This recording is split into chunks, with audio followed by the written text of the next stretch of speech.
Здравейте!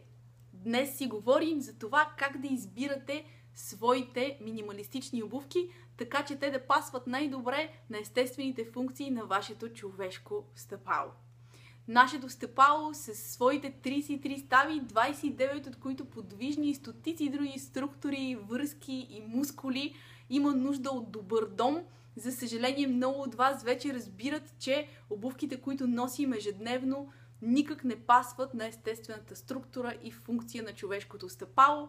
Вече 15 века сме роби на ужасна мода в обувките, от това, че те са твърде тесни, от това, че са твърде високи и до голяма степен гипсират нашето стъпало и не ни позволяват то да се движи правилно, което пък се отразява след това и на структурата и функцията на останалата част от тялото. Ако вече сте разбрали, че пътя към здравето минава през здравите стъпала, няма как да изпуснете и нуждата да си купите нови и по-полезни за вас обувки. Нека да започнем с първата характеристика на минималистичната обувка и това е подметката. Подметката трябва да бъде от пръстите до петата с еднаква дебелина. Дори да си купите обувка, която има по-дебела подметка, няколко милиметра, тя пак от началото до края трябва да бъде с еднаква дебелина.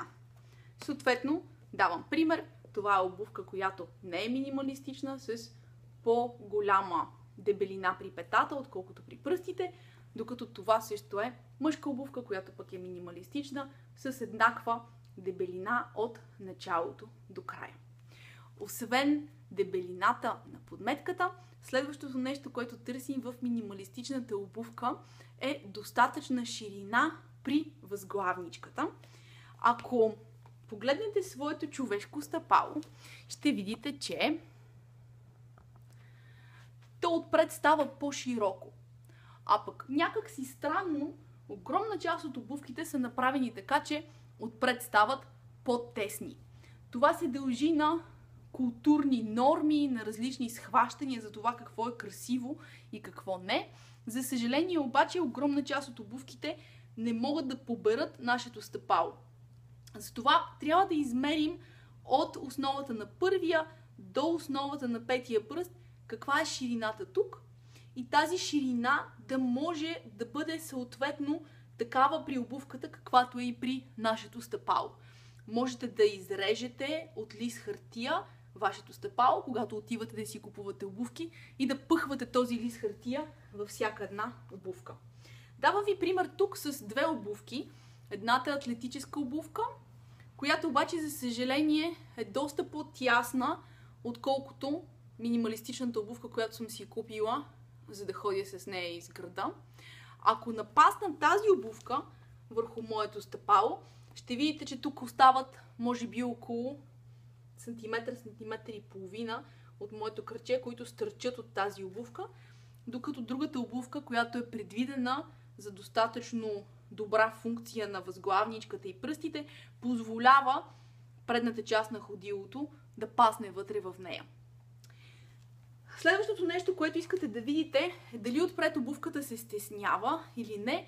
Виждате съответно, че обувката, която се стеснява, до голяма степен ще възпрепятства функциите на пръстите и на възглавничката, докато обувката, която не се стеснява, позволява естествена функция на пръстите и на възглавничката и всички вътрешни мускули, които са в стъпалото.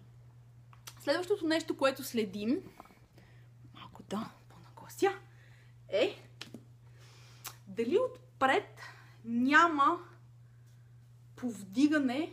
Ето тук ще ви покажа как тази обувка, подметката ѝ е по такъв начин произведена, че предната част на обувката е по-високо от средната част на обувката. Това не позволява нормално функциониране на ставите, които се намират между метатърсалните кости и пръстите на стъпалото. Затова търсете такава подметка, която не е произведена с това изкуствено извиване отпред на предната част на подметката.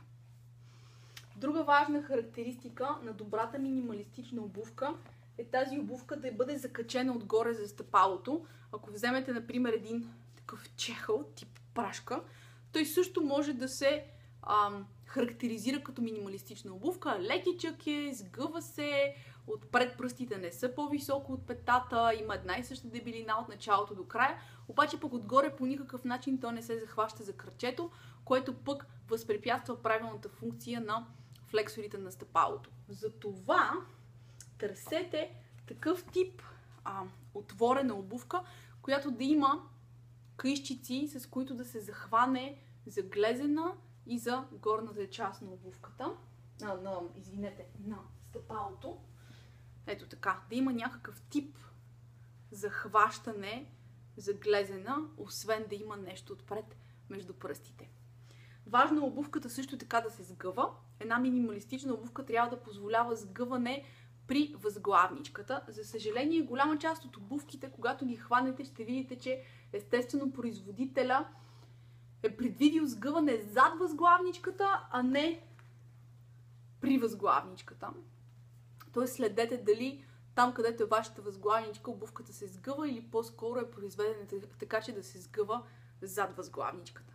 Ако следите всички тези характеристики, подметката да бъде равна, да има място за възглавничката, да има място пръстите да се движат, обувката да бъде здраво закрепена за горната част на стъпалото и заглезена.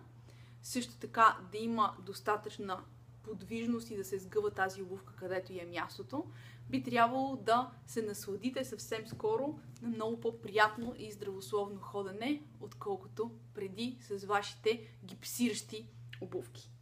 Ако изберете да си купите такива обувки, които имат пръсти, или пък друг тип много минималистична обувка за спорт, както са соква, тези, които са в ръцете ми, или пък Five Fingers петопръските обувки, те са страхотни, само че за съжаление носенето на такива обувки в градски условия няма да ви помогне кой знае колко да заздравите стъпалата си. Затова, когато избирате минималистични обувки, с които целта е да се тренират стъпалата и да се тренира мобилността на всички тези сегменти на стъпалата, които са били гипсирани в здрава и твърде ограничаваща обувка, носете тези обувки на открито. Носете ги на пътеки, носете ги в планината, носете ги там, където има трева, където има пясък и вашето стъпало наистина през тази съвсем тъничка подметка да може да започне да усеща природата, да може да започне да се адаптира към всички тези естествени стимулации, от които е лишено в градска среда. За съжаление, ако си носите петопръските в мола, няма да може да тренирате кой знае колко своите стъпала, даже може да ви стане и доста дискомфортно. От мен Галя, за сега довиждане. Каня ви на moveabg.com, за да вземете страхотни вебинари за здравето на стъпалата. Може да вземете вебинар "Всичко за стъпалата", първа част съвсем безплатно, за да научите повече за човешкото стъпало, да прекарате час и нещо с мен в изучаване на тази страхотна човешка машина. Много ми беше приятно, че бяхме заедно. От мен за сега до скоро и до следващия път в нашите срещи с обувки.